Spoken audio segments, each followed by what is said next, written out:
In this video, I'm going to demonstrate how you can use replan to assign an equal population to each pod location in your pod-based response plans. So here, I've opened up replan. I have Dallas County, Texas loaded.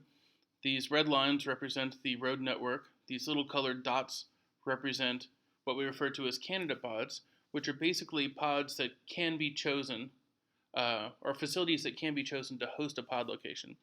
In this particular example, we're primarily using schools with data drawn from the Department of Education. So the first thing we would need to do is we would need to determine how many pod locations we would need across this county. Well, let's assume that we've done this already, because I really want to jump straight to the tool. And I'm going to go into the Equal Population Partitioning tool.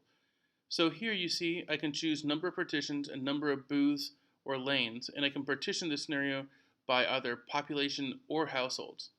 So let's say that we've decided we need 50 different pods, so we want 50 different partitions, and we want to partition by population.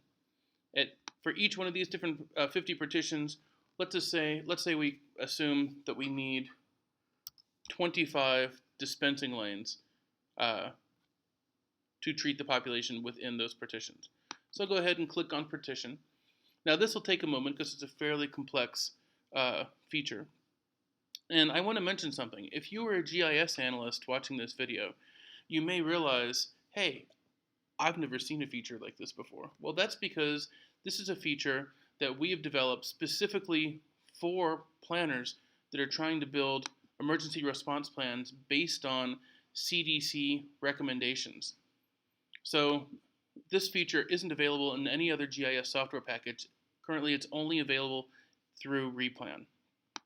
Okay, so now it's finished. I'm going to turn off the roads, and I'll turn off all these schools for a moment so that we can see the resulting partitioning. So now we see we have all of these polygons here.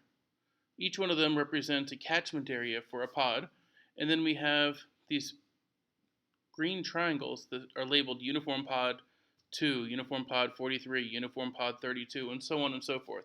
So what the system has done is it's uniformly broken this county into chunks, uniform in the sense of population size. And we can actually take a look at a chart. So we divide it by population. This is about as uniform as you can get. The small amount of variation from one catchment area to another is a result of variations in the data from the Census Bureau. So the data that we're using to build these catchment areas, and you notice the catchment areas are fairly jagged, that's because we're drawing them along the boundaries of census block groups determined by the Census Bureau. So now we have all these different pod locations. Well, they're not really pod locations necessarily because the system has just placed a suggested pod location at this geometric center of each one of these catchment areas. So we need to actually place these. Well, you can either do this manually by going into the pod manager and moving them, or you can use an auto place tool. So the auto place tool will allow us to choose the closest candidate pod to each one of these suggested pod locations. And we can do this by looking at high schools, or looking at high schools and then middle schools, or we can just choose all candidate pod locations. So let's go ahead and do high schools and fall back on middle schools. So now I've clicked auto place, and we'll see that most of these uniform pod labels have changed to actual school names. There may be one or two uniform pods left. Here's one here. And we could do something about that. We can either do another auto placement and select just all candidate pods, see if there's one in another school in the region, maybe an elementary school that we can pick up. And there we go. That worked. Costa View Elementary is what that's assigned to now. Or we could basically go in and manually move them. The manual movement is done through the pod manager. So if I pull up the pod manager, you'll see here's that listing of schools that I saw on the map over here.